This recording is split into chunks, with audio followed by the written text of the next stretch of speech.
when we talked about simplifying algebraic fractions the other day, we talked about expanding any exponents that we saw and then cross-canceling things that we saw in common. But today we're going to talk about the laws of exponents, which you can also use to simplify an expression. So let's take this expression that we have, x to the third power times x to the fourth power. I could write this in expanded form. I would have x times x times x, and that's what this first exponent is saying. To the third power, x times itself 3 times, times 4 more x's with that second part. So that would be expanded form. Now if I wanted to take that expanded form and turn it back into an exponent, I would have 1, 2, 3, 4, 5, 6, 7 x's, or x to the 7th power.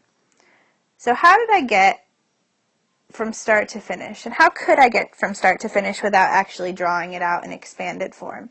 And this is what we're talking about with our laws of exponents. And this first one is the product of powers rule, which says that when we're multiplying two powers with the same base, what I want to do is add the exponents and the base stays the same. So in this case, I added 3 plus 4 is 7, and my base of x stayed the same. Now let's look at this next example with division.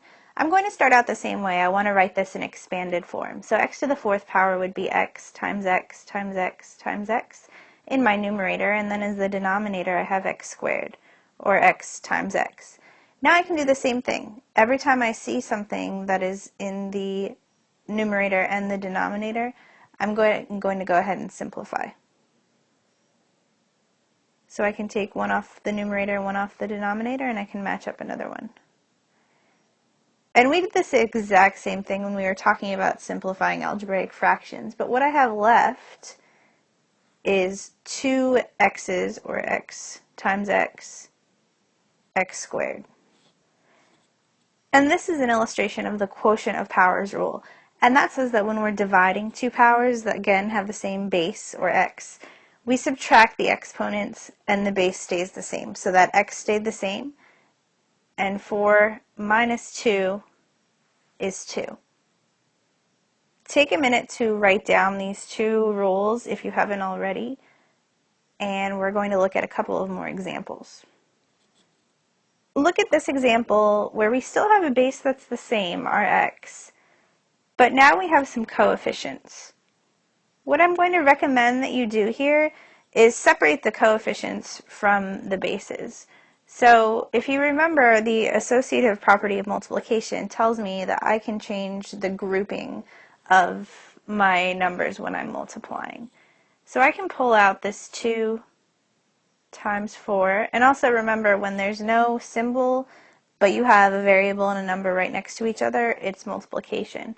And I'm going to do the same thing with those variables, times x to the third power times x to the fourth power. So now I've separated my numbers and my variables. Now what I just want to do is say 2 times 4 is 8. And I want to use my product of power rule to say that x to the third power times x to the fourth power, I'm adding those exponents. So 3 plus 4 is 7.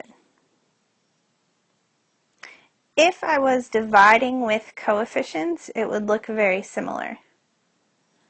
So here I have negative 9 times y to the third power divided by 3 times y.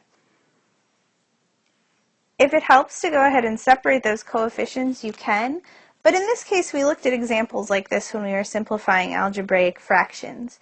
So I'm going to say negative 9 divided by 3 is negative 3 over 1.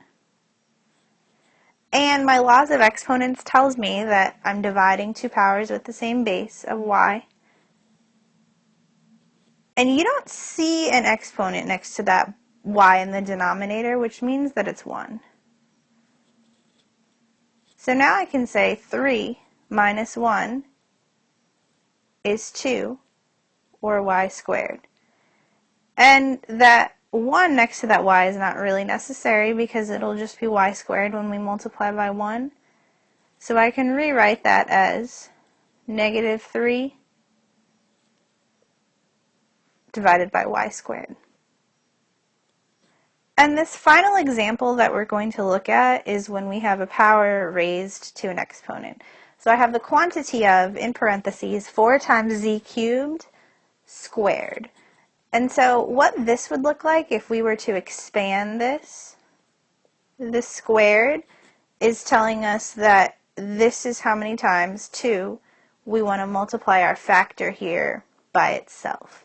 So if we were to expand that, it would look like 4 z to the third power times 4 times z to the third power. If you want to group your coefficient and your base separately, you can. I'm just going to underline them in this example. So I'm going to say 4 times 4 is 16. And using my laws of exponents, when I'm multiplying two powers with the same base, I'm going to add my exponents. So it's going to be 16 times z to the 6th power. And if you look back up at the problem, in this example, when we have a power and we're raising it to an exponent, this is the only time we can say 3 times 2, 6 is my new exponent.